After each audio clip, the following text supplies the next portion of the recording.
agung ilah ingkang minangka purwakanira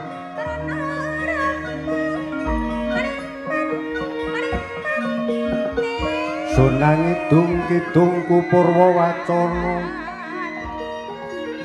kang kapisan nyuwun mring Gusti mugi Gusti amberkahono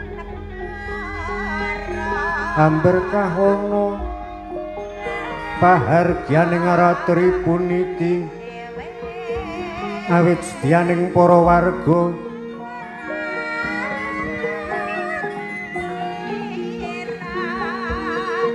tirira ngaturken syukur miyang agengaken panyuwun tumarap sangyaning para leluhur kang wis murut kasedan jati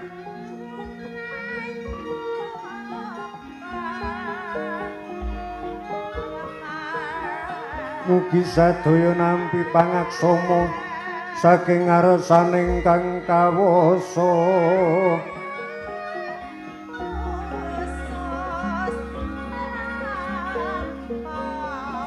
mugi Gusti ngabulna panyuwuning sangya para warga kamulyaning para luhur tumusa mring putra wayah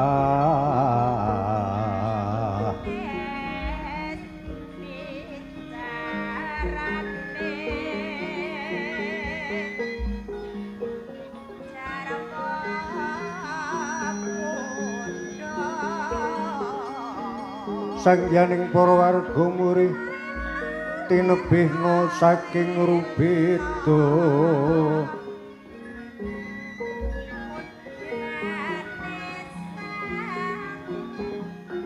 Rubeda miyang sambikala nanging cinaketna ing tumuruning kanugrahan kang linangkung seger waras kang tinemu miyang lumintu rejekinira sarta guyub rukun sadaya para warga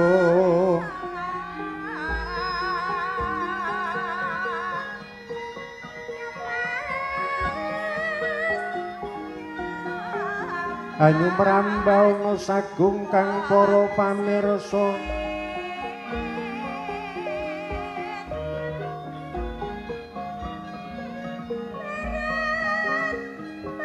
mugi tinebihna saking Rubeda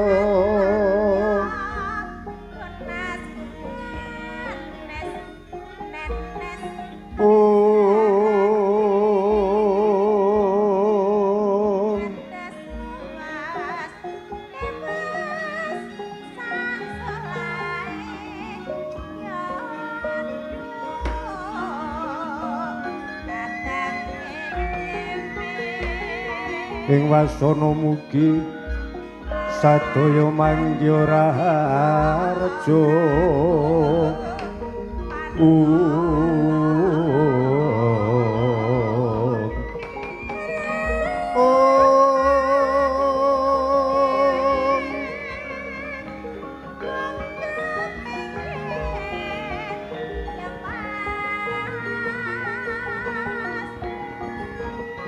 ratune ratu tama patihe patih linuwih para nayaka tyasraharja panekari becik-becik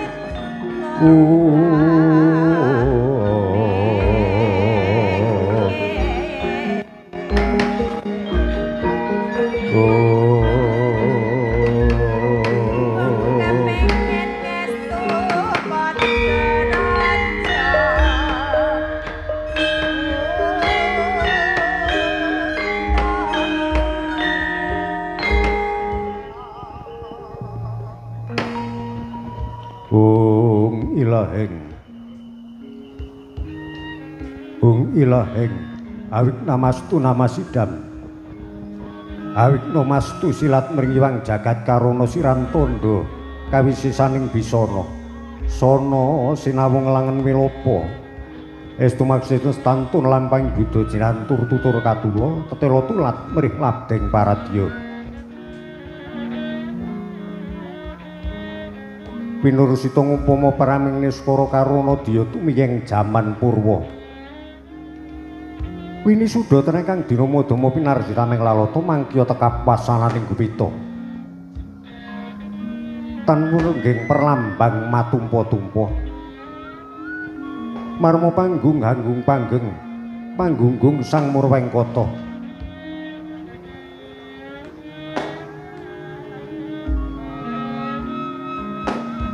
Wis gumelar wujuding ringgit purwa ingkang pranyata mengkus rasa sejati.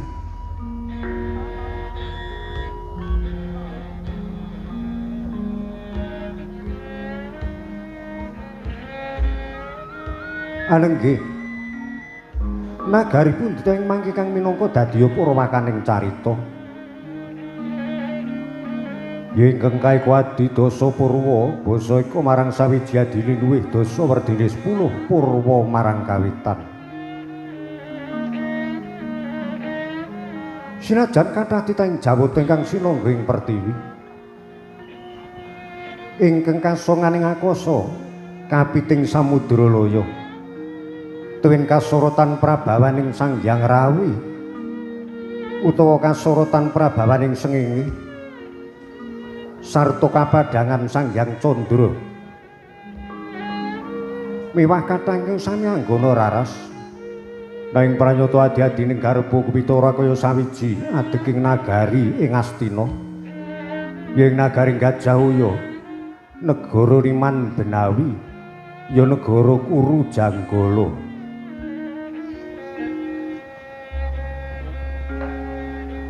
Pramila negari Ngastina pantos kinarya pambukaning carita Murciteng Kawi.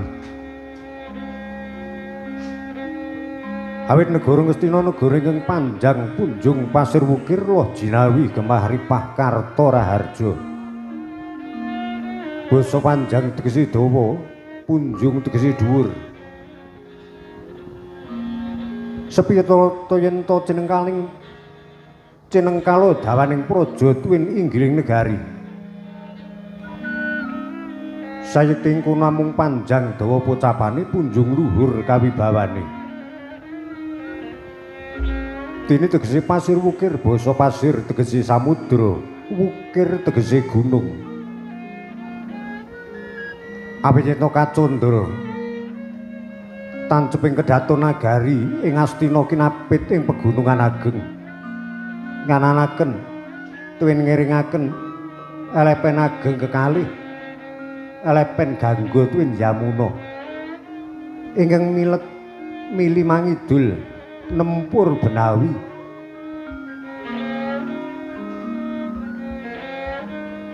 Mila candraning negara Ngastina jangkep sedasa.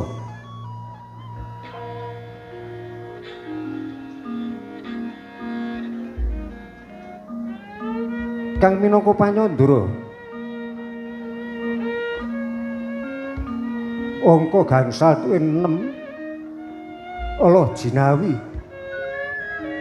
Allah tulus kang sarwa tinandur dadi jinawi awit ketingal pesabinan ing nagari Ngastina mujudaken lemah ingkang subur satemaupa ingkang dipun tanem bisa tuwuh ijo royo-royo.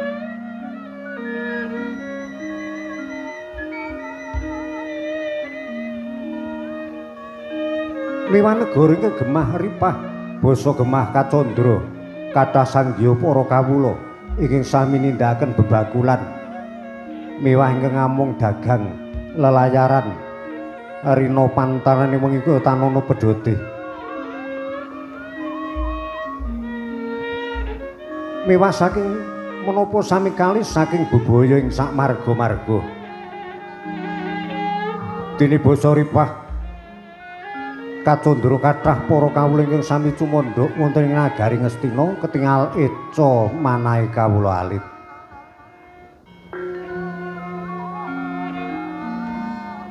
Menawi dipun tingali kathahing sanggiya para kawula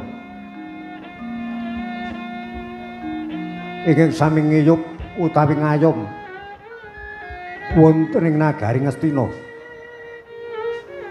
Anggenipun sami ngedegaken Bali Wisma.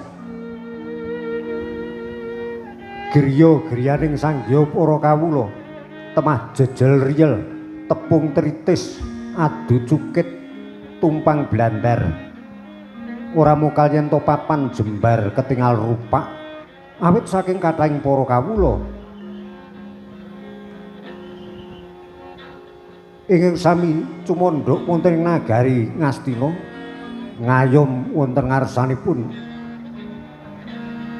Narendra ingkang kepareng ngasta bawat pusaraning praja.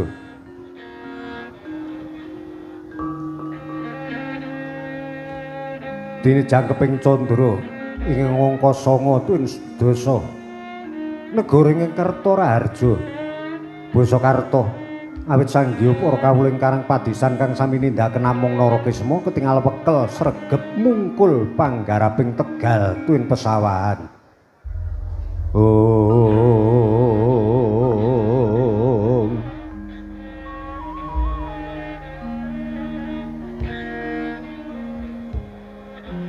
Sarwi ngestokaken dawuh pangandikaning para satriya winasis babagan olah tetanen.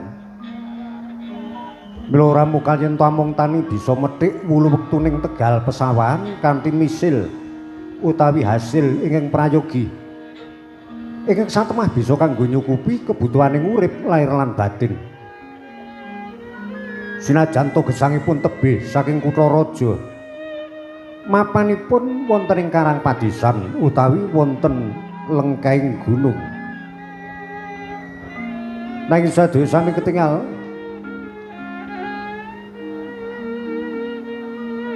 makmur kawontenaning gesangipun datan kirang sawiji-wiji sedaya ngraosaken remen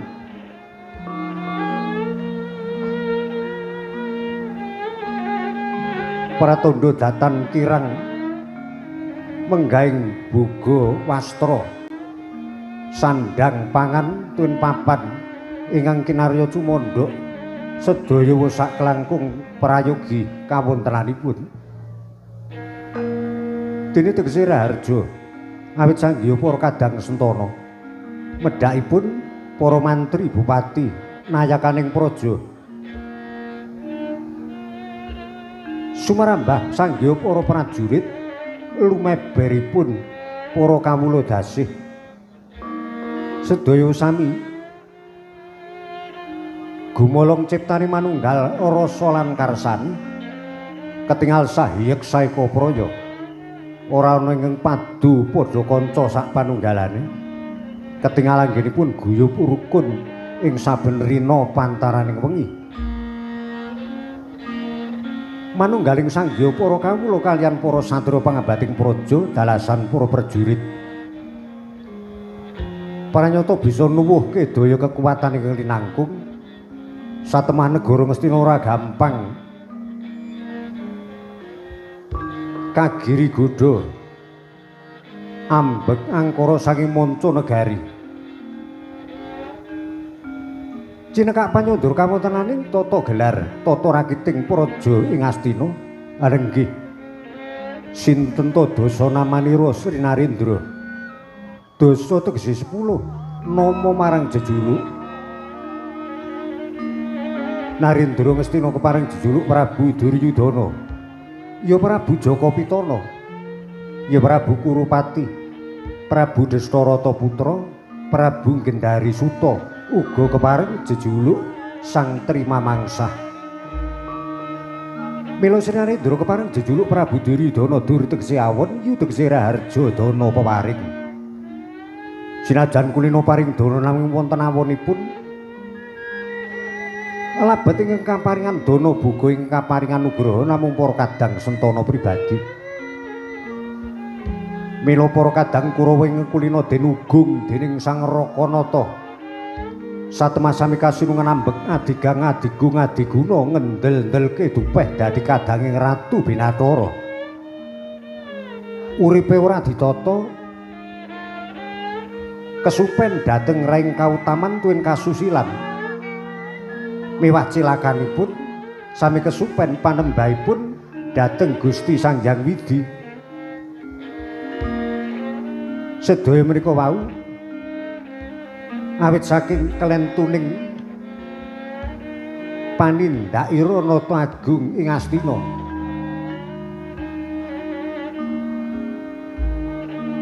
Dene Narendra kepareng jejuluk Prabu Kurupati awit anggene raja meneng Narendra ngeratoni terah bangsa Kuru jejuluk Prabu Dastarata Putra awit Sri Narendra atmajanipun Sang Adipati Dastarata kepareng jejuluk Prabu Gendari Suta awit atmajanipun Dewi Gendari putri saking Gendara kepareng jejuluk Sang Trima Mangsah Tri tegese telu Setya Wacana Lila ing Brana Surengpati pranyata wong agung ing Astina tu Narendra ingkang berbandha Bandung Sentana kinarya pratandha kathah para raja maharaja lan para ratu maharatu saking manca negari ingkang sami manungkul ing Arsanata datan sarana ginebag Bandayuda kocapos Narendra anujuri sajuga kepareng miyos Siniwaka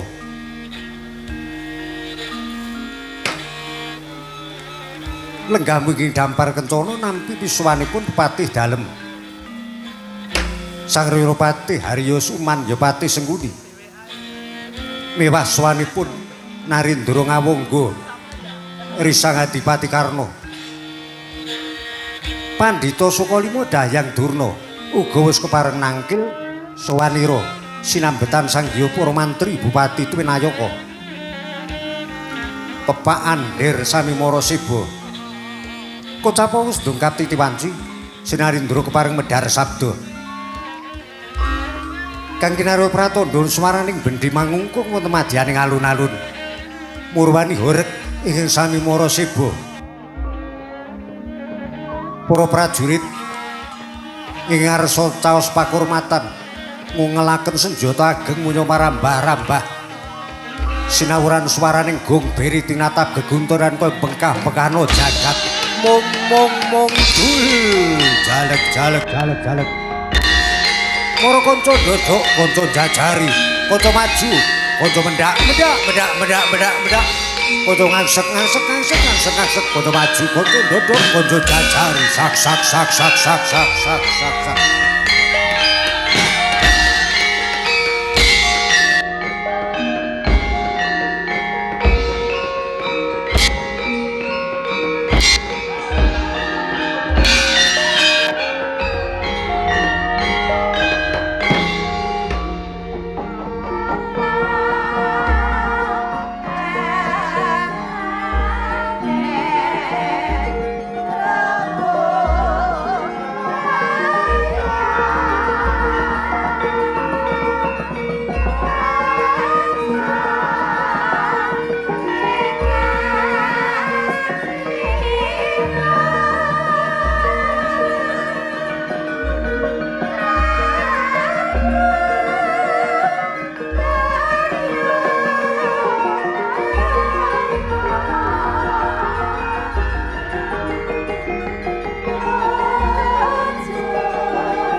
Panuju Ari Respati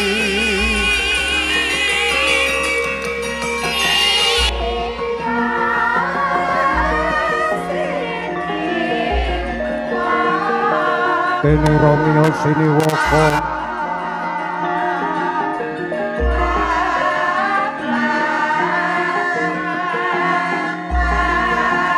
Bapak Kang Purwadya Bala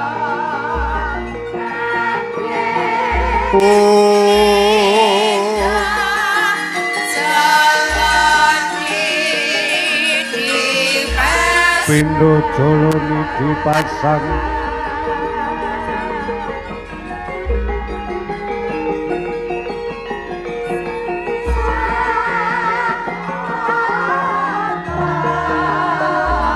sang nata tejane ngenguwung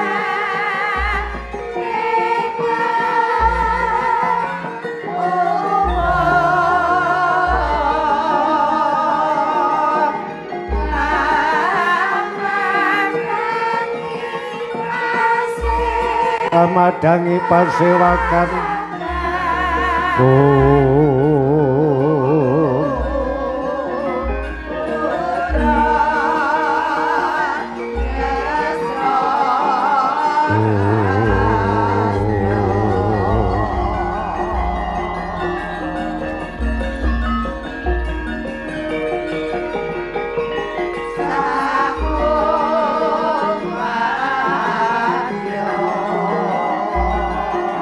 Sagung wadya samya mari kelu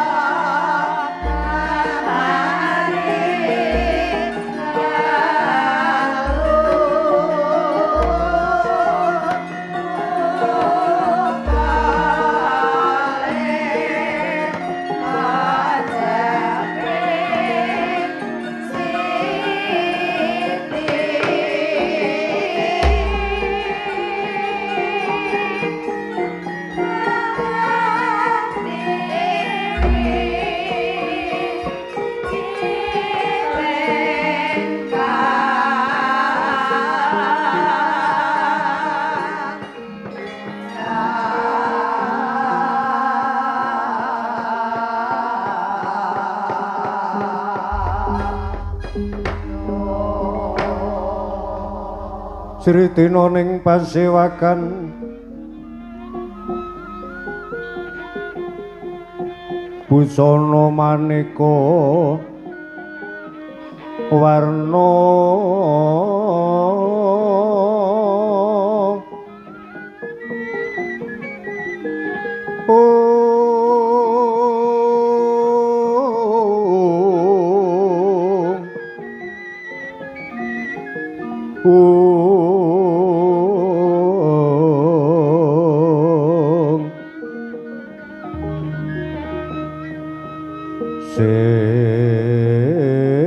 sebak puspiteng Udyana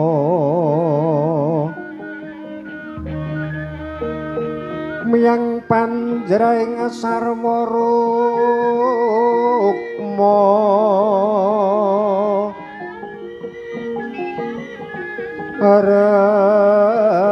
renggeng manik Narawata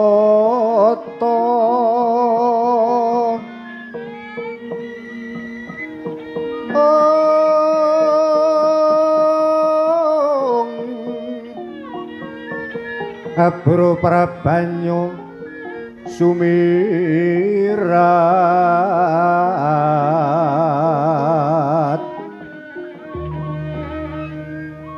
kenyaring tejo liweran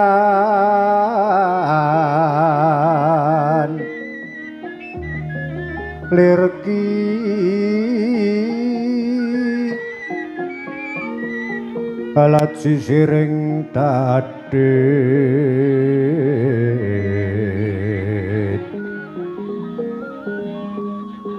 wimbuh gegondom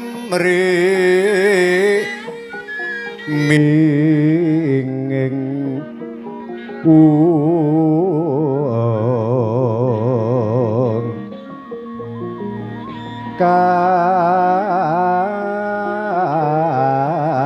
katiuping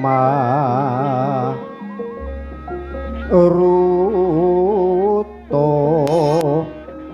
mondo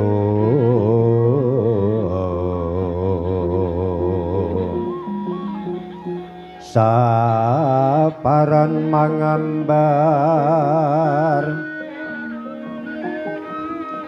kungas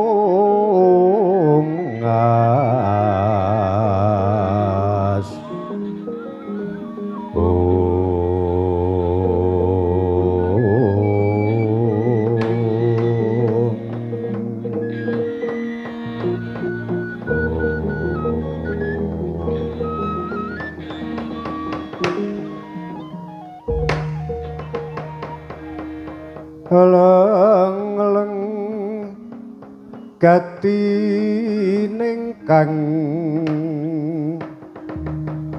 awan sapa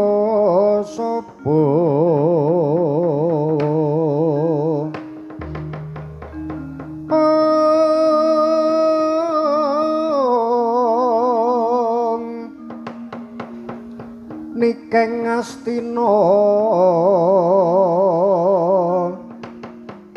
samantara tekeng Tegal Guru Narya Yuwa Kresna laku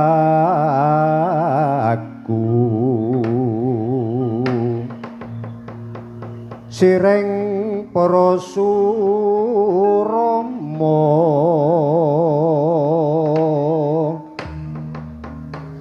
miyangkan wajanaka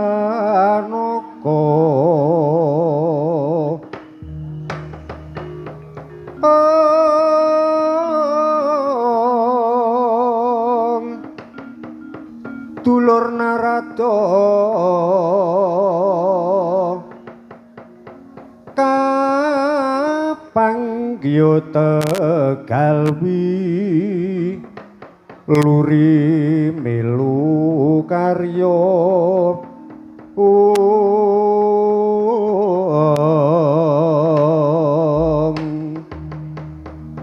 Sang Bupati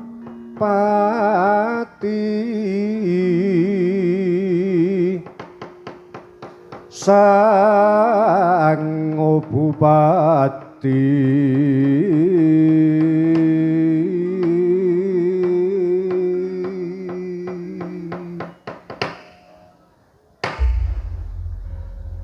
Yes Tungkara Manik Raja Dewagu Jagat Paman Plasa Jenar nuwun wonten pangendika ing adhawuh nggih anak Prabu dereng kiwala pangenira nampi dawuh saking Arsa Manira nuwun kaprayogakna lenggahipun Paman Plasa Jenar ya ngantos semukirang prayogi kawula nuning nggih anak Prabu sawanipun ing bapa kepatihan sampun sak kelangkung prayogi mboten kirang setunggal menapa kula non anak Prabu nggih syukur bagya sewu sinajan koko Adipati Karna sarta Paman Pendhita Durna kaprayogakna anggenipun lenggah jagat Dewa Bathara kula nuning nggih Yayi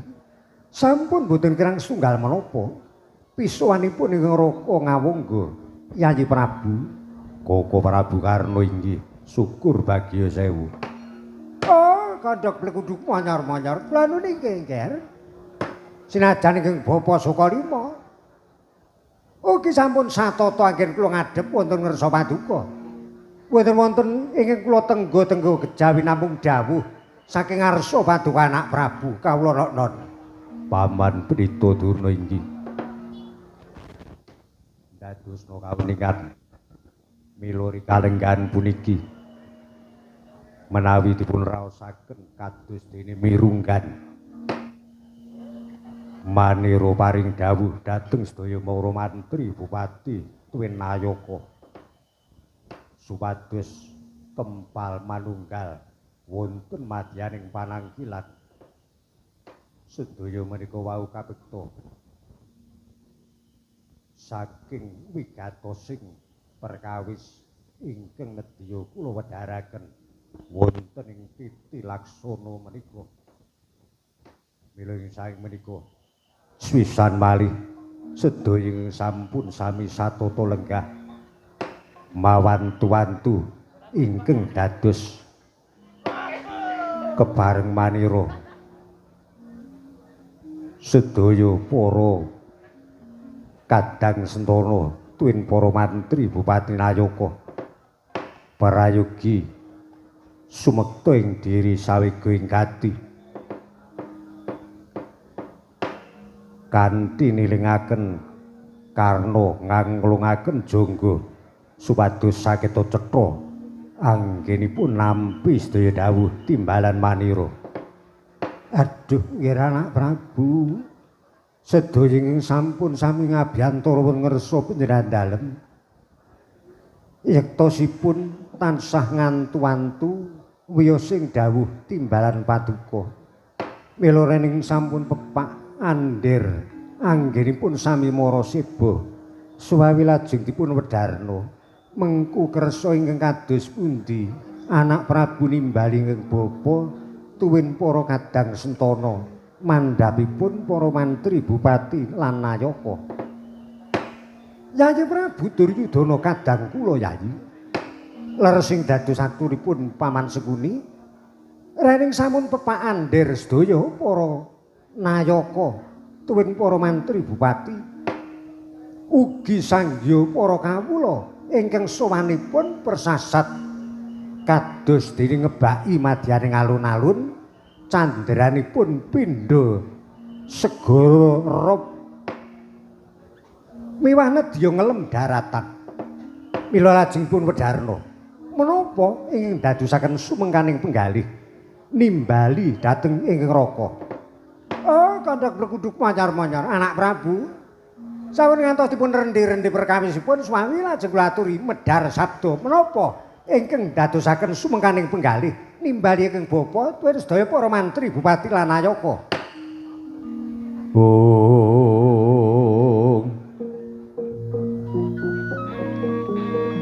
Amurwani gatining carita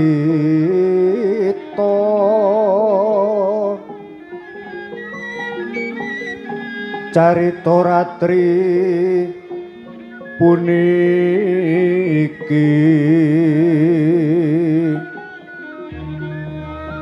ambo tanedya mulang muruk tan liyan mung nedya asung palupi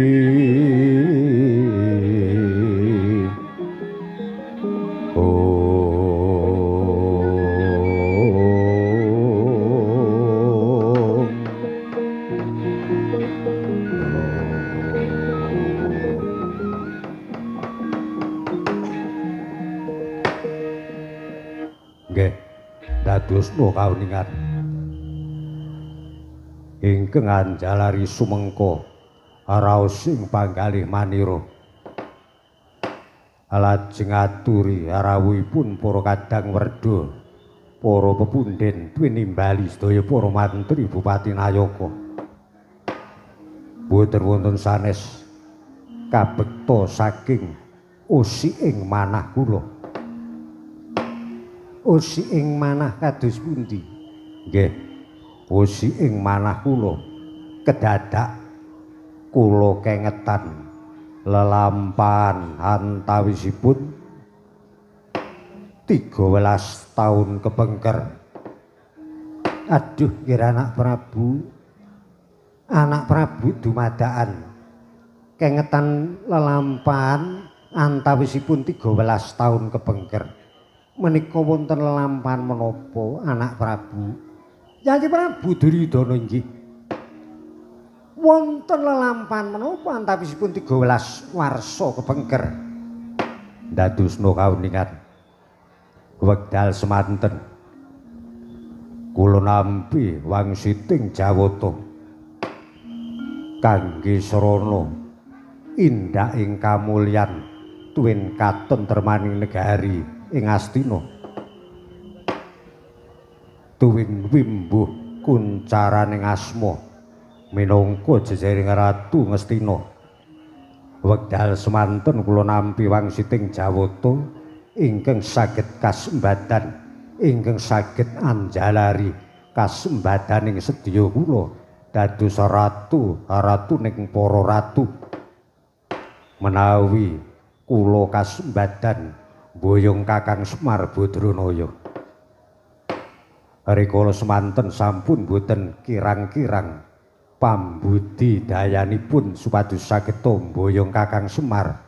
Ewa semanten gegayuhan kula gagar wigar boten pikantuk damel. Kawusananipun Kakang Semar ingkang nalika semanten semunipun kados dene mardika kawontenanipun awit Kakang Semar rikala semanten boten tumut Pandhawa inggih boten tumut ratu sanesipun mila wonten wangsiting Jawata sok sinten ingkang saged mboyong Kakang Semar badhe kasembadan dados ratu mustikaning bawana. Nanging kasunyatanipun Kakang Semar sak anak-anakipun tetep Pandhawa ingkang saged kasembadan mboyong. Kados menapa gempaling manah kula boten saged kasembadan boyong Kakang Semar 13 taun kepengker. Inggih nggih anak Prabu, sambet kalian perkawis menika kados ingkang kula ngendikaaken ing ajeng wau.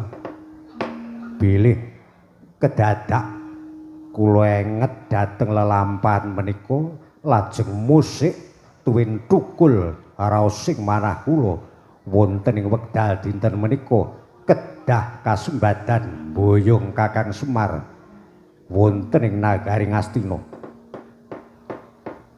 Pandhawa dipun mong Kakang Semar wiwit 13 taun kepengker dumugi spriki temtunipun sampun cekap. Para kadang Pandhawa anggenipun ngraosaken kamulyaning gesang.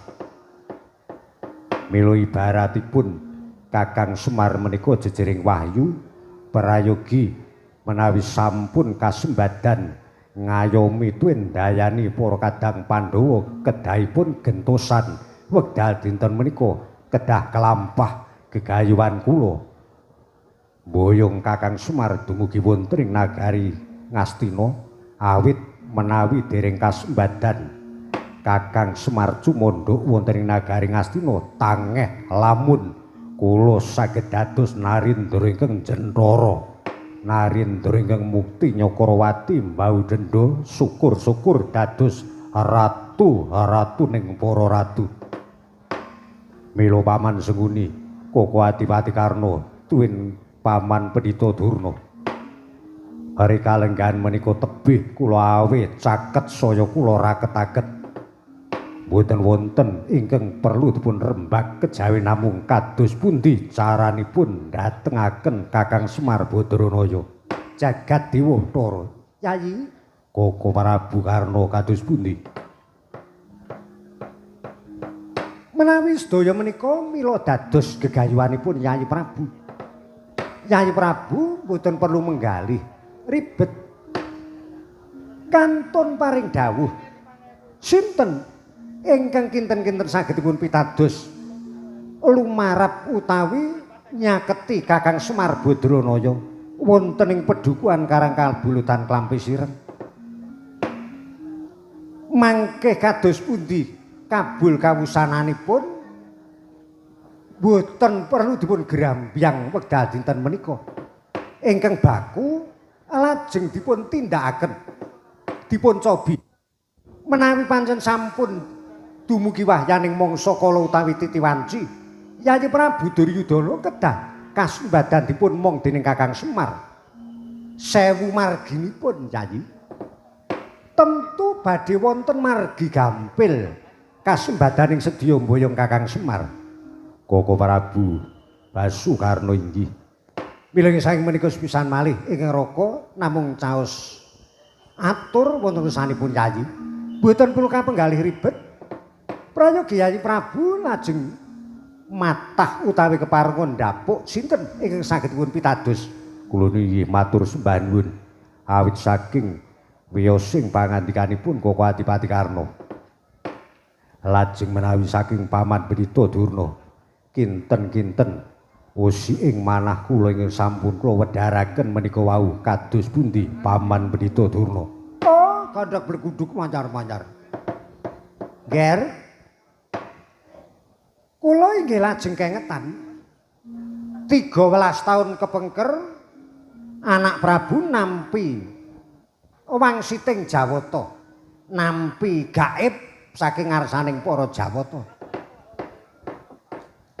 kangge srana anak Prabu saged kasembadan mukti tuwin saged dados ratu-ratuning para ratu menawi saged mboyong Kakang Semar.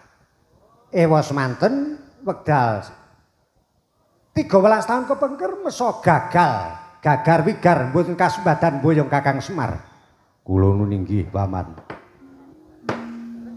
Paman inggih tesih kengetan dhateng perkawis menika. Kengetan awit nalika semanten ingkang nyagahi boyong Kakang Semar menika kula. Ning nyuwun pangapunten dalem sewu, kula kepeksa boten saged kasebadan boyong Semar Badranaya. Ingkang sembrono menika rajanipun para kadang Pandhawa. Kejawi para kadang Pandhawa wekdal semanten utusan saking Pancawati Denda inggih kula anggep sembrono. Lah ing atas anak Prabu menika sampun nampi wangsit langkung rumiyin, Pandhawa ya melu-melu, saka Pancawati ya melu-melu.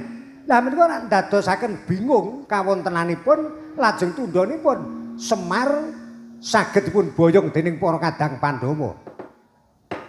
Ning sampuna Pandhawa menika melu cawe-cawe. Tiyang saking Pancawati ora melu-melu duwe kekarepan boyong Semar, tentu Semar saged kasempatan dipun boyong wonten negari Ngastina. Awit ingkang nampi wangsit menika langkung rumiyin anak Prabu Duryudana. Kula nuninggih paman.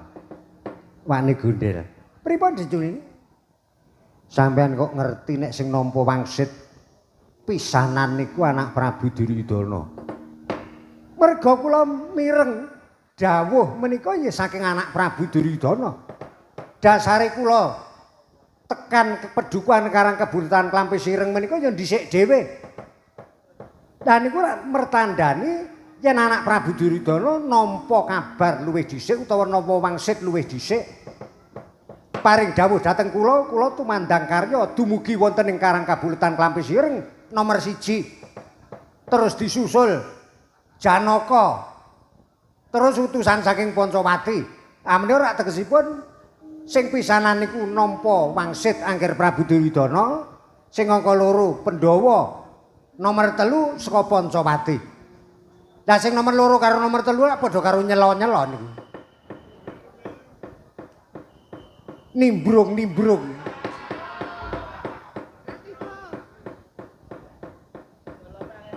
Ya ora kok jeneng nimbrung. Nimbrung mawon. Upamane ora ana utusan saka negara Ngamarta karo saka negara Pancawati, kula yakin Semar iso diboyong teng negara Ngastina.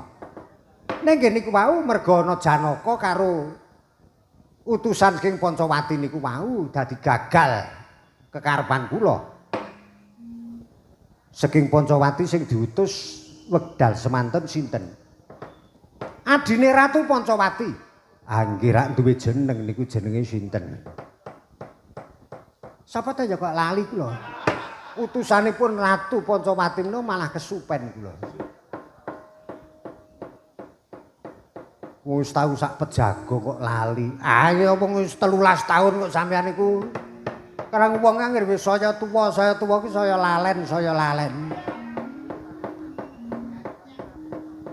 Sinten dieling-eling? Menawi mboten klentu utusan saking negari Pancawati menika ingkang naminipun Raden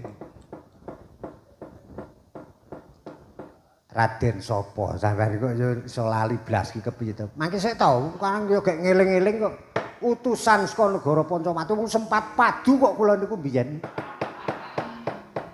Sempat padu pripun? Nggih kula regejekan karo utusan saking Pancawati menika. Kula kengetan. Utusan saking negari Pancawati menika naminipun Raden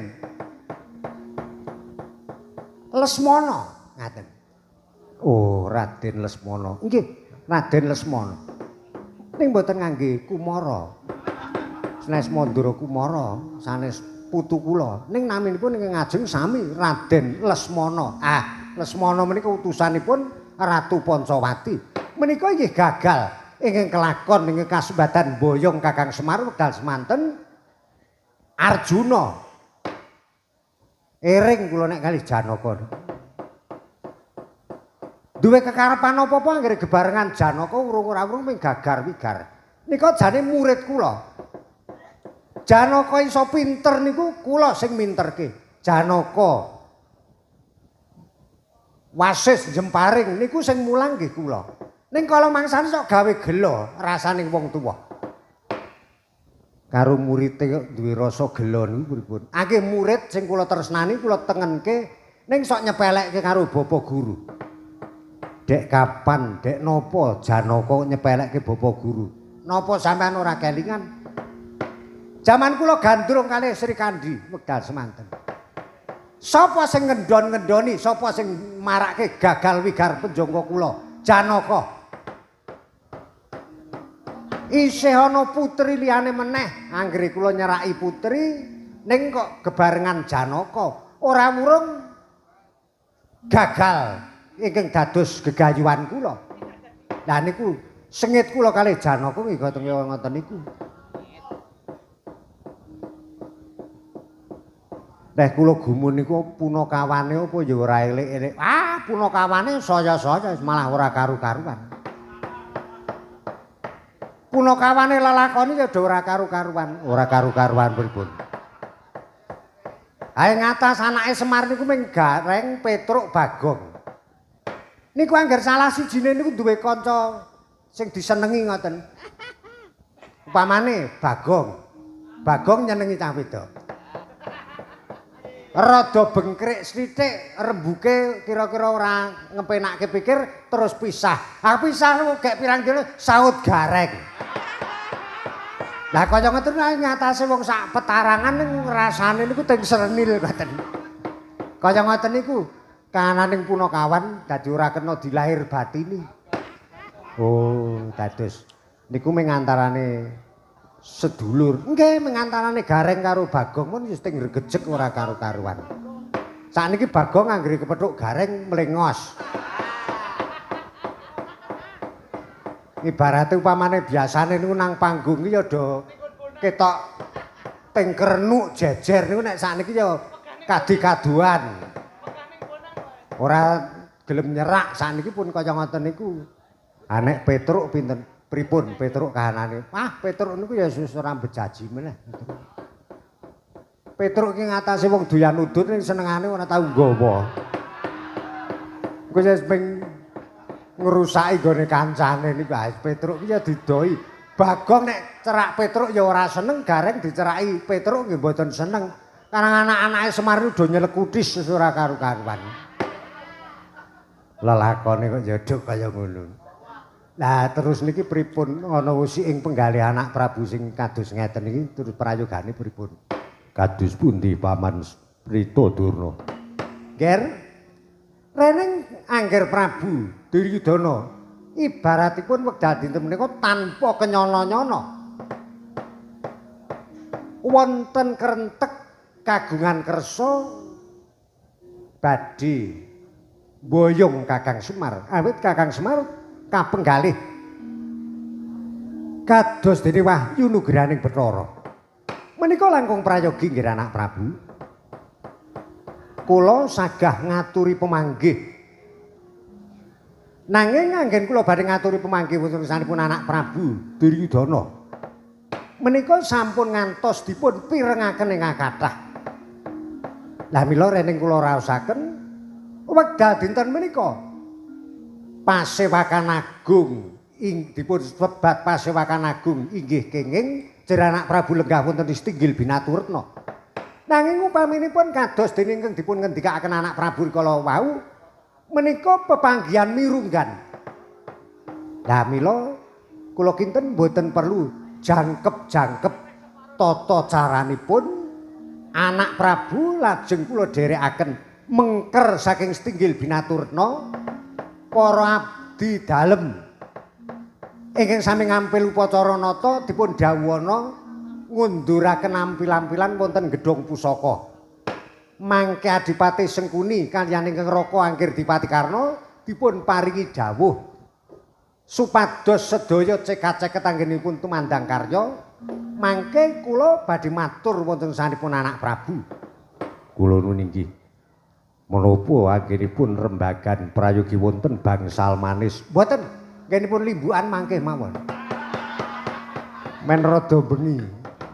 Oh nggih, menawi mekaten kula sumanggaken. Yen mekaten Paman Durna kula aturi majeng, mbok menawi wonten perkawis sing kedah dipun dawuhaken dhateng Paman Sengkuni, tuwin kedah dipun aturaken wonten sanipun Koko Adipati Karna supados saged cetha. Kula nuwun nggih, Nger, sendika ngestokaken dawuh. tintrim tanono kang nyabawa kabaraban dening sang narpa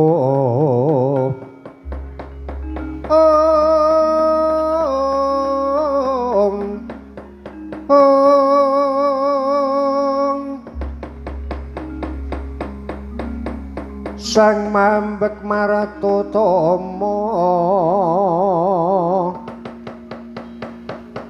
kang samya nangkil tanono kang nyabawa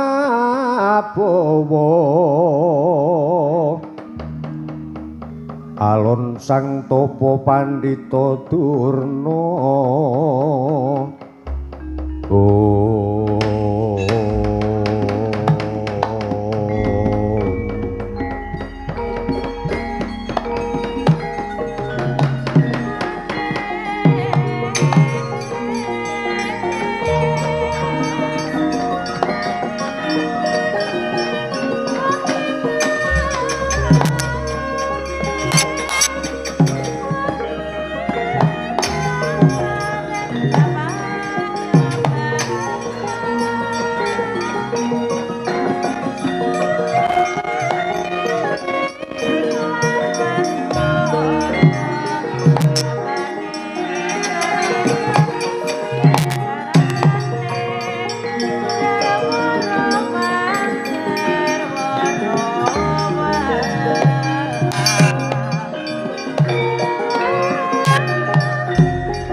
kepareng matur kira anak Prabu kula sumagaken Paman Durna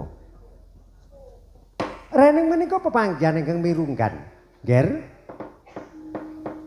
mangke kedah cekak-ceket nyaketi Kakang Semar parayoginipun mekaten Paman Durna kula nggih langkung prayogi mekaten mila ingkang raka Anggir Karna Basusena ingkang prayogi dipun pitados supados nyaketi Kakang Semar ingkang nderekaken sawetawis para kadang Kurawa lan saperangan wadyabala kula nunggih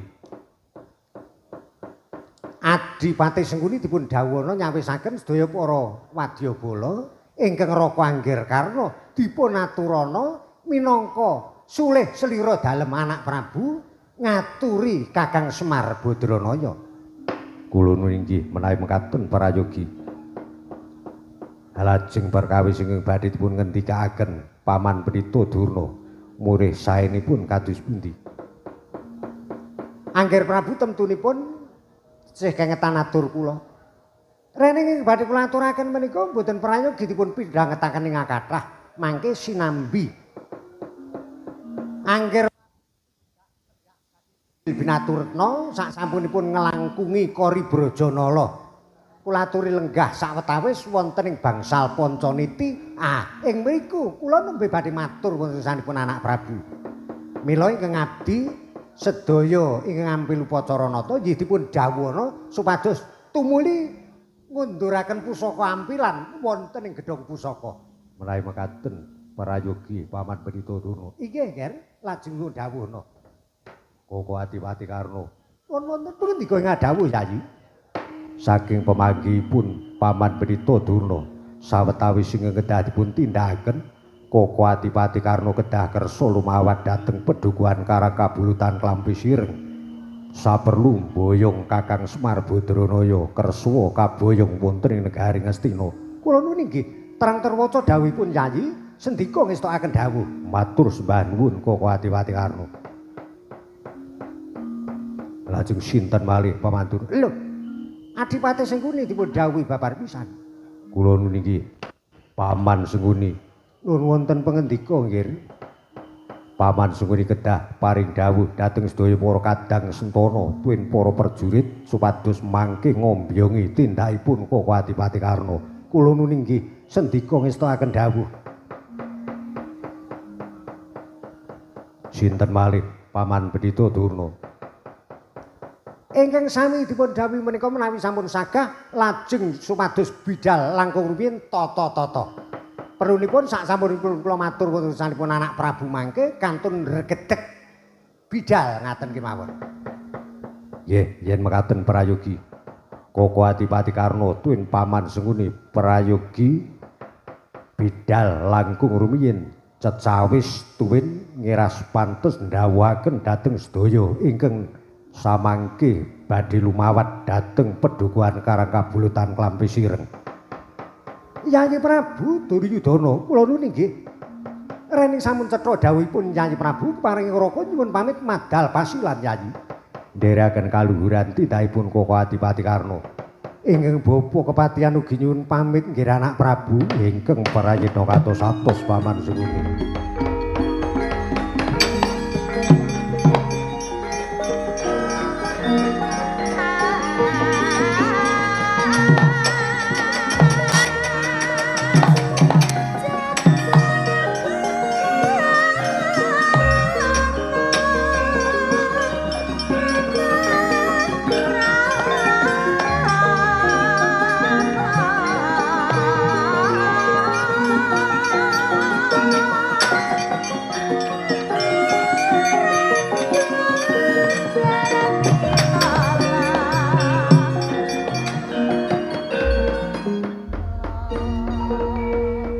Prabu Karna sampun budal Paman Senguni sampun bidal suwawi samangke kersanipun Paman Durna kados pundi?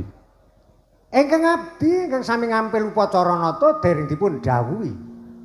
Malah kesupen kula Paman. Ayo lajeng dipun dawuh kemawon. Bocah keparak lan bocah manggung parayoga ambil-ambilan pusaka dikundurke ana gedhong pusaka. Kula nuwun inggih sendika ngestakaken dawuh sinuwun.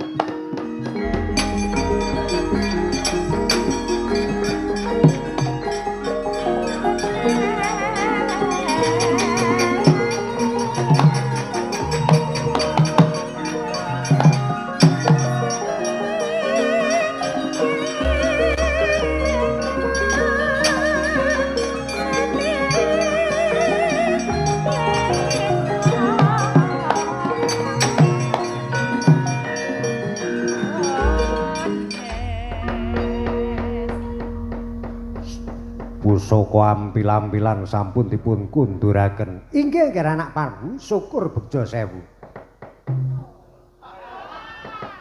Tesih wonten setunggal ingkang dereng nampi dawuh.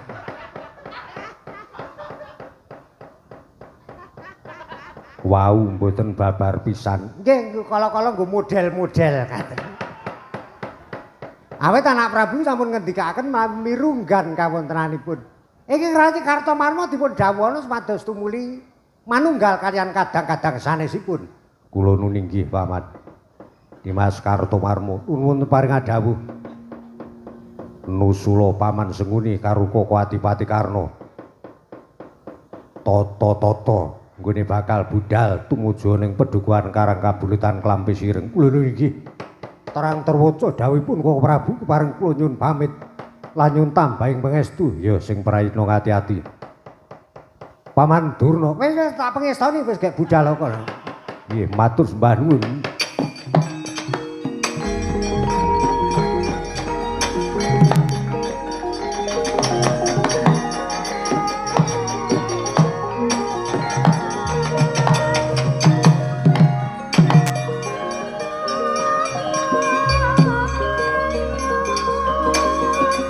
Monggo jengkar sang pinggir nggih. Paman Durna inggih.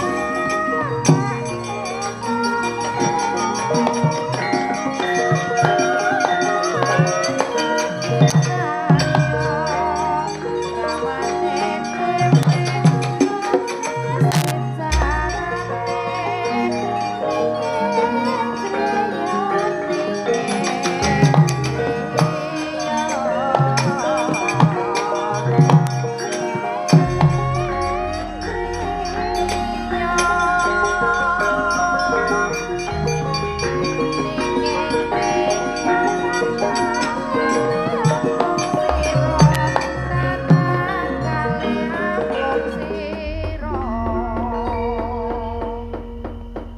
menika sampun mapan wonten ing bangsal Pancaniti mboten wonten abdi ingkang kumawani hanyaketi Paman Brita Durna. Oh nggih Nger. Saksampunipun Angger Prabu Duryudana pinarak wonten ing bangsal Pancaniti namung kula ingkang kepareng ngadhep wonten ngarsa paduka. Nggih anak Prabu. Sejatosipun ingkang badhe kula aturaken wonten ngarsa paduka. Sambet kalian bab anggenipun anak Prabu Duryudana badhe mboyong Kakang Semar Badranaya. Nger dadosna kauningan. Ingkang nampi wangsit ingkang musik raosing penggalih menika mboten namung anak Prabu. Wiwit antawisipun setengah wulan kepengker kula menika ugi musik raosing manah kula. Iya ya. Ing atas 13 taun kepungkur karo mboyong Kakang Semar ora kelakon ning kok anak Prabu Duryudana ki ya ming kendel wae. Kok kaya-kaya ora kelingan karo lakon jaman semono. Kula menika namung dereng kemawon matur wonten sanipun anak Prabu Duryudana. Anggen kula sampun gadah pengangen-angen ingkang kados mekaten menika. Jagat Dewa Bathara dados Paman Durna inggih kagungan pemanggih utawi musik raosing manah kados mekaten. Kula nuni nggih anak Prabu. Gumun kula menika kok le interepas.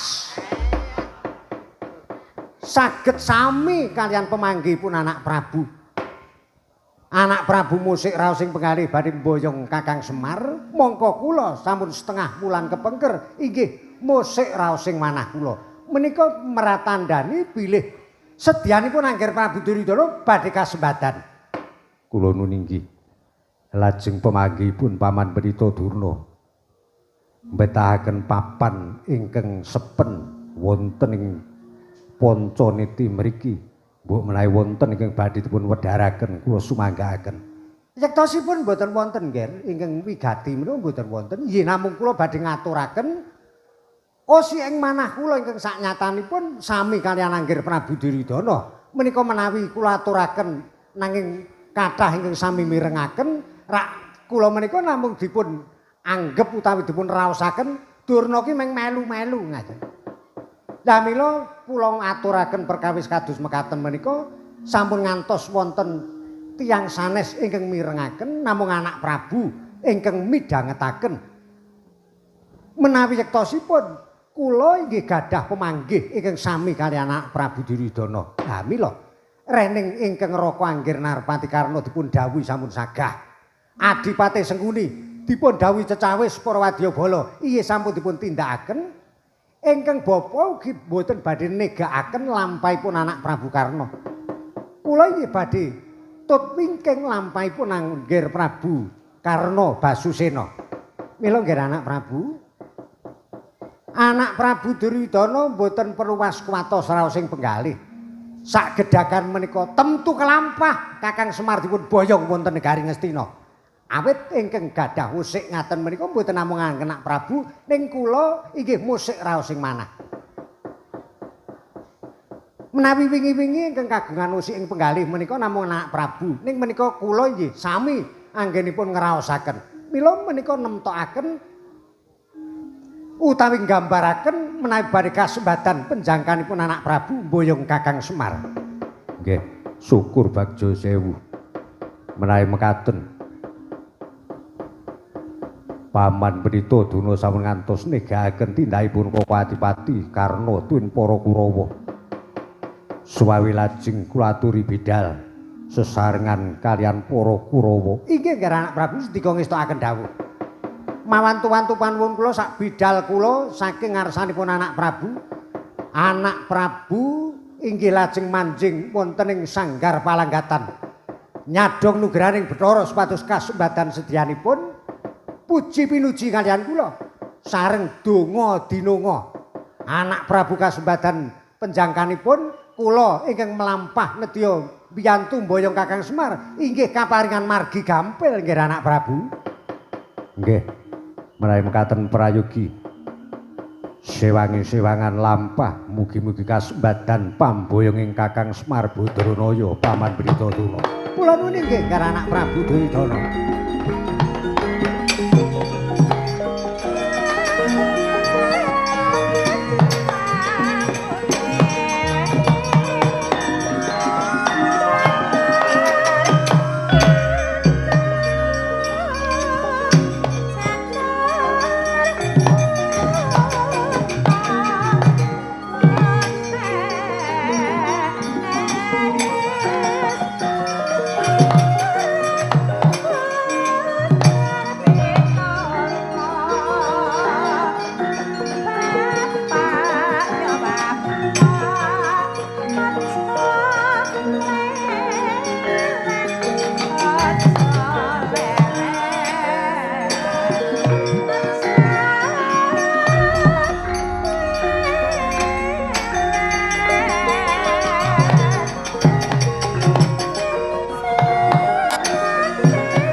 Kangling Karnanata Harimurti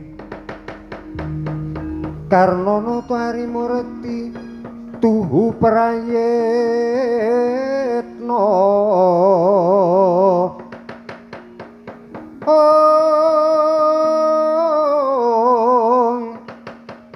dedal ingkang rata kasara temah kantep kandhek ingkang rata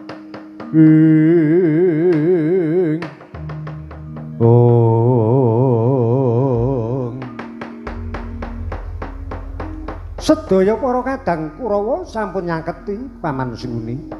Kula nuwun inggih anak Prabu. Mongko saking katebian Paman Britadurna ugi sampun gegancangan manunggal kalian para kadang Kurawa. Minangka pratandha bilih Paman Durna inggih nedya nyawiji bidhal sareng-sareng tumuju wonten ing pedukuhan Karangkabulutan Klampi Sireng. Oh inggih, nggih. Nanging sedaya para wadyabala sampun ketingal sumekta ing diri sawega ing gati. Swami Paman, kula kalian Paman Senguni ingkang lumampah kepara ngajeng. Sesarengan para wadyabala dene para Kurawa sumados tumuntat lampah kula kaliyan lampahipun Paman Senguni. Inggih menawi mekaten prayogi lajeng para prajurit dipun dawuhi tata-tata pacak baris ndherekaken tindakipun anggir Narpati Karna. Inggih langkung prayogi mekaten Paman Swami lajeng dipun dawuh ana. Istika ngestakaken dawuh. Kartomarma kula Paman para wadyabala enggal tumuli caketana aja nganti bingung ngrasaning para prajurit awit durung ana dawuh saka ngersane anak Prabu ingkang bisa ditampa dening para wadyabala lumantar prajurit pecalang nanging kedadak prajurit kudu dibudhalke. Lah mula caketana kandhanana nek wis tanggap sasmita bergadane ditata terus dibudhalke. Istika ngestakaken dawuh. Nyuwun tambahing pangestu Paman. Iya. Prajurit ingkang dumunung ana sisih lor kae dawuhana supaya nabuh bendhe tengarane yuda. Istika ngestakaken dawuh supaya padha tanggap sasmita. Mung ngejir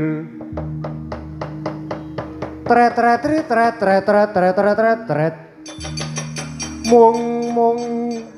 mung jir Iwangkat sang parawara kuswa Makara gra gumiwang gegeteri swaraning tetek gumuruh wara pangri ing turangga bendhe beri munyo sauran mangungkung pratandha mangkating perang gambira tiasing prajurit bocah berjurit klok dawuh ana dawuh ingkang mirunggan kowe didhawuhi nderekke tindake Koko Adipati Karna tindak dhateng pundi tumuju ning Pedukuhan Karang Kabulutan Klampis Ireng. Walah dalah. Nggih, menawi katun dika ngestakaken dawuh. Kula sak kanca sampun siaga dipun bidhalaken. Yen pancen mengkono syukur bejo sewu. Prayoga tumuli dibudhalke para wadyabala ingkang durung rampung nggone padha dandan didhawuhi ngrampungke nggone perdandanan. Yes, dika ngestakaken dawuh. Kanca dandan sing urung rampung le dandan Kaya dirampuke, ayo dandan. Ayo dibenake kuwi wis nyandang nganggo. Karo kowe iki prajurit dudu kene barisanmu. Kowe iki nyawiji karo sing sandangane padha kono.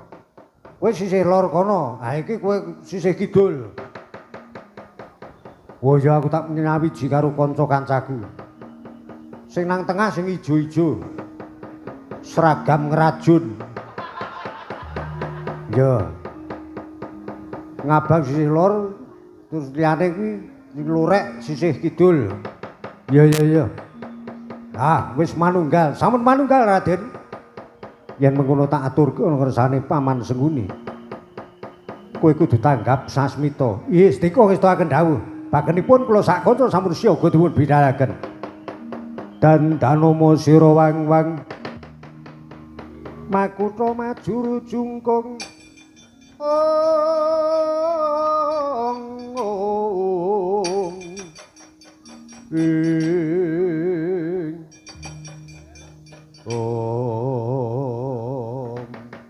para wadyabala sampun siaga dipun bidhalaken Paman. Oh iya yen mengkono kaya prayoga tumuli paringana sasmita bendhe pisan tata bendhe ping pindho siaga ping telu budal. Nggih, dika Paman. Mung jir. Mung tret.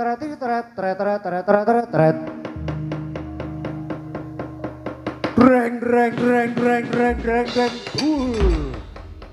Mung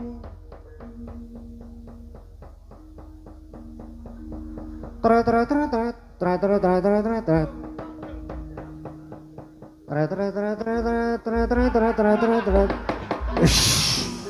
Sumpret iki ora nggo dolanan, sumpret prajurit kok waton ling nyebul kowe iki. Mung tret.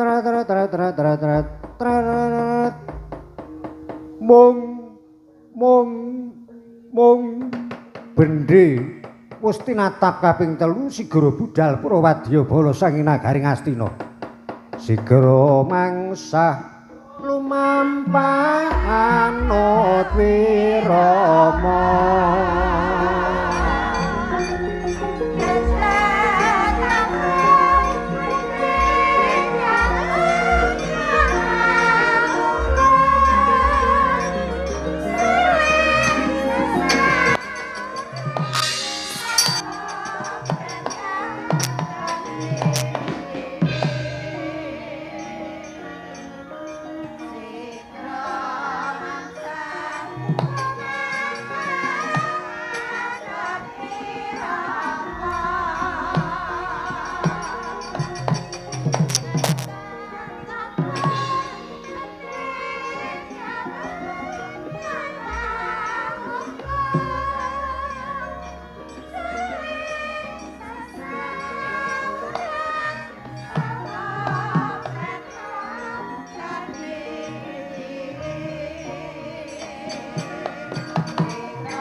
Ranta-ranta budaling Purwadyabala. Sumengko lampahe daya-daya tumeka wonten ing nagari menapa wonten ing Pedhukuhan Karangkaburutan Klampi Sireng. Datan kawarna bidaling Purwadyabala nenggih kang kinarya sabeting carita punika warnanira ingkang wonten Pedhukuhan Karangkaburutan Klampi Sireng. Ki Lurah Semar Badranaya kadhep anakipun tetiga. Nalagaring Petruk Bagong mboten nyana raos sing manah menawi dipun timbali dening kengeramanipun mila Ki Lurah Nalagaring sowanipun ngadhep wonten ngersanipun Kyai Nayantaka awit saking kageting manah ketingal kaya lakune diseret-seret.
Pedukuhan Karang Kabulutan Klampi Sireng ingkang minangka dadi sambunging carita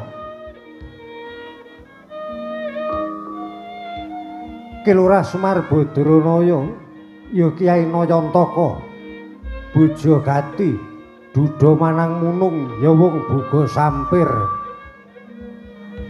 kepareng satata lenggah wonten madyaning pendapi kadhep ingkang putra tetiga Ki Lurah Nalagaring Petruk Tuwin Bagong ana keparing karsa tumuli nedya paring dawuh dhateng piswanipun ingkang putra tetiga.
Semarika den Parayitna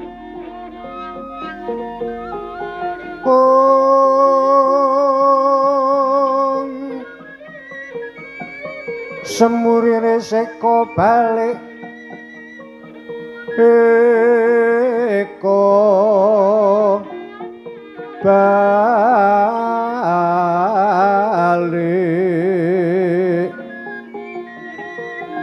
kilar-kilar semeti tengahing latar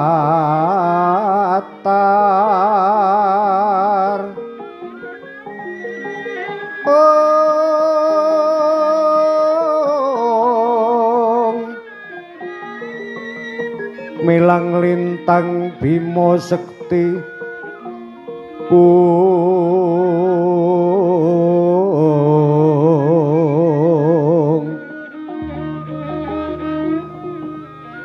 Yata sang jiwa minulya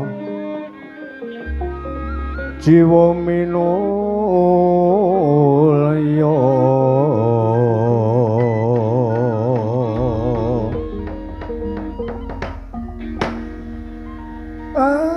adalah titis jais padha nitis nutul petis anakku nala garing Petruk karo kowe Bagong aja kaget rasane ati kowe tak awe supaya ngadhep ana ngarepanku nggih Pak estunipun kaget raos ing manah kula dipun dawuhi supados ngadhep wonten kersanipun Rama Semar nggih lajeng kersane Bapak ajeng paring dawuh menapa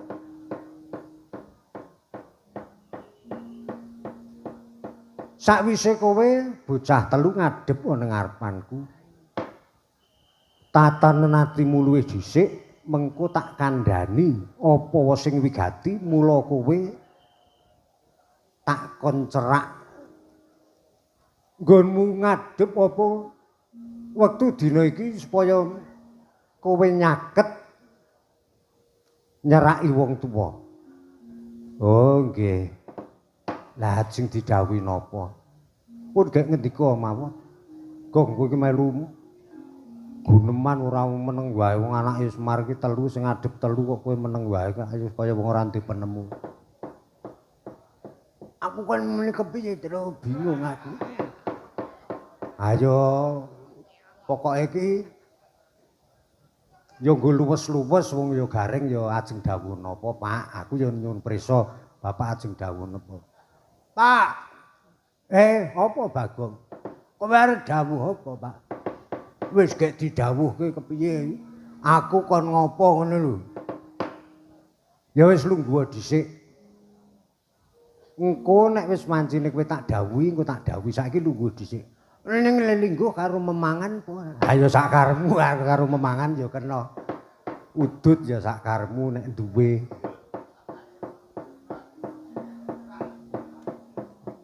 dieling-eling udut ora urung nyenggol aku lanjut njuk sijine luwes kae anggere ngono Gareng Petruk karo Bagong wong sing wigati kowe tak kon nyerak lungguhmu nyeraki aku kuwi pancen ana perkara oh nggih perkarane napa swawi lajeng dipun ngendikaken kemawon kanthi cetha blake ngene kowe karo aku wiwit wektu dina iki kudu tata-tata pripun tak kandhani aku nampa dawuh saka ngersane kakekmu aku nampa dawuh Kaki Padawenang yen to wektu kepungkur kuwi sejatine Kaki Padawenang wis rembugan karo pamanmu Bathara Guru dadi Kaki Padawenang kagungan kersa bakal nurunke kanugrahan kuwi sejatine bisa dipasrahke Bathara Guru rening Bathara Guru kuwi dadi ratuning Triloka nggih Ewa semono sak gedhakan iki wahyu ingkang tumurun kuwi kaya dene wahyu pamijen. Wahyu ingkang beda karo padatan. Lah saka keparenge kaki padha wenang tumuruning wahyu kuwi ora lumantar. Bapakmu cilik Bathara Guru. Ning Bathara Guru minangka ratuning Triloka ya diparingi dawuh karo kaki padha aja nganti gelo. Rasane ati Bathara Guru. Lah mongko miturut wangsit ingkang tak tampa. Wahyu kuwi mau tumurune lantaran kaki padha terus ingkang diwenangke nampa kanugrahan kuwi aku. Nek ngoten Bapak ajeng kedunungan wahyu. Aku ingkang menang nampa wahyu. Nanging wahyu kuwi mau ana ingkang duwe kewajiban. Dadi aku kuwi mung minangka lantaran tumuruning wahyu saka astane kaki padha sing nampa aku ning mengko terus kudu tak pasrahke karo satriya ingkang pantes kedunungan wahyu utawa kanugrahan kuwi. Oh dados senes sampean sing nganggo wahyu niku senes sampean ngoten to. Dudu aku ki ya mung nampani. Oh, syukur nek mboten kedunungan wahyu. Mangke ndak malah terus aneh-aneh bapak nek kedunungan wahyu. Ya truk, ayo urung mesti kok. Bapak kuwi wicaksana. Piye Gong kira-kira nek bapak kedunungan wahyu? Mesti mung model-model aneh-aneh engko juran. Agak ora duwe wahyu karepe aneh-aneh. Aneh-aneh kepiye? Kowe anggere ngrasani wong tuwa aja takon dosa kowe. Aneh piye, Gong? Bapak ki gampangane anggere dong kahanan sepi kae. Arep tuku udut kowe cingak-cinguk. Bingung. Titip kancane ning sing kira-kira duwe serpan dhuwit. Dadi sing dititipi iki mesti tombok. Kowe ora kok sing dititipi iki lanang apa wedok ning anggere dititipi bapak ki mesti tombok. Kowe anggere dong ora duwe dhuwit ngono kuwi. Saya nek upamane terus kedunungan wahyu, engko ngingkrik-ingkrik wis mesti aneh-aneh. Madhak ora mesti sedina ping 3 kok iwa semono kok. Wani-wani nyembranani sinden barang. Kaya ngono kok apa ora ngarep ngersak apa ngerkasake aku karo kowe jajal. Ora urung saya nek sindene nom disenengi bapak kudu kowe karo aku duwe adi meneh kepiye ora? Apa ora padha wae awake dhewe momong adi ning padha karo momong putune? Ayo wong karang kok ngono ki ya mung kekarepanmu mung akal-akalmu nek jane bapak ki ora tenan kuwi ora tak kandhani kok ngono kuwi bapak ki anggere kedunungan wahyu ku mesti mung ora karu-karuan. Muga-muga ya aja duwe wahyu Aku ki mung minangka lantaran. Ning sing nampa wahyu ki engko satriya-satriya dudu aku ngono. Oh iya wis coba nek ngono-ngono monggo. Tenan ring dipujek-pujek aja nganti wahyu ki mandhek nanggone bapak nek mandhek wah ngrekoso tenan awake dhewe. Bapak kan kepethuk sapa-sapa diesemi ngono itu seneng kok ora. Gek mben kae ya ngono kuwi kepethuk wong. Moko nek wong iki bejaji ya ngono. Ana wong ki nek ora dong ora pupuran mung kaya arep derep kae kok. Ewa semur kaya bapak ki kintil wae. Ya mung akal-akalmu kuwi kok. Kowe ora sah ting clemong, ora sah ting celuntet kaya kodhok kudanan. Tak kandhani, iki engko mesti ana satriya-satriya ingkang bakal duwe kekarepan nyeraki aku merga kanugrahan ingkang bakal tumurun kuwi urung ora urung mesti sumebar rata satriya-satriya utawa para narendra ya do ngerti kahanan iki ngono. Oh nggih. Lah sakderenge satriya-satriya mriki pripun? Kowe tak merdikake nek arep nembang karo joget papane kene iki nggo ganti limbukan. Oh nggih. Nek ora ana limbuke njur kepiye? Mbokmu kon ngelimbuk. Goleke kanca sapa ta sapa ngono. Njur piye, Tru? Ayo wis engko pokoke engko rak yo rene ana wektu nggo nembang karo joget awake dhewe melu guyupi ngono wae engko ndapuk karena pedukuhan karo kebuletan Klampisir sing sok ngladeni bapak ki ya ana ta sing lemune kaya limbuk, ana sing kuru kaya cangik nek nang keraton nangku kuwi ben nembang karo joget. Oh ya.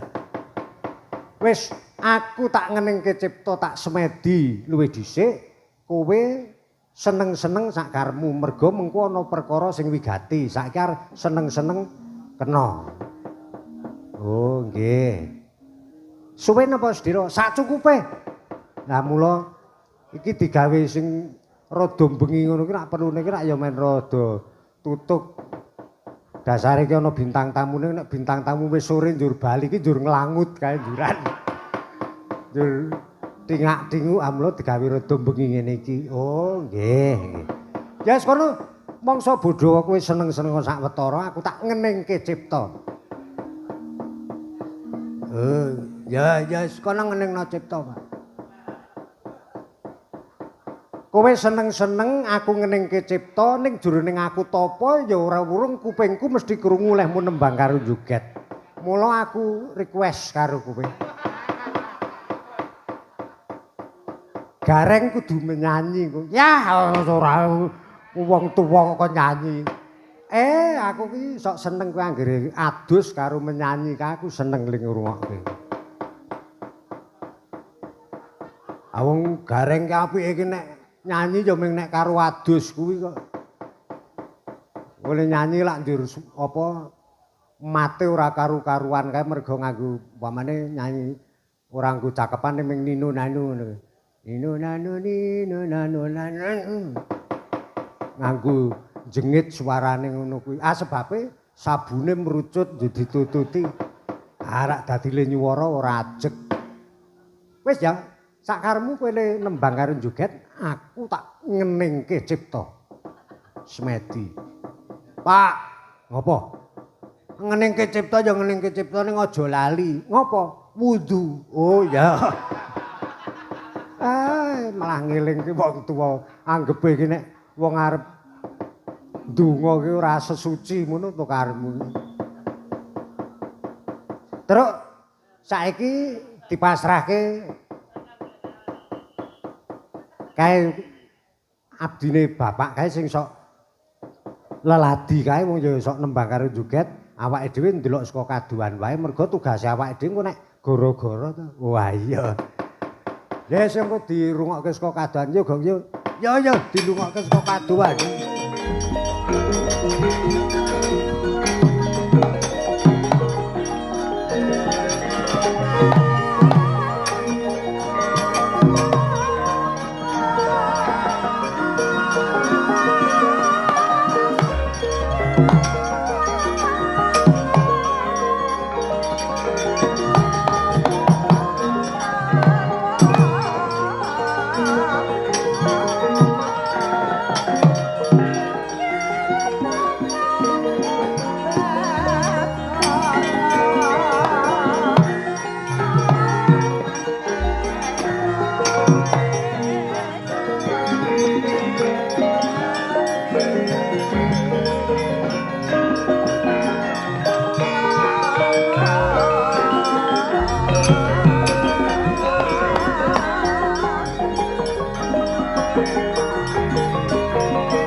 Sono sinomane.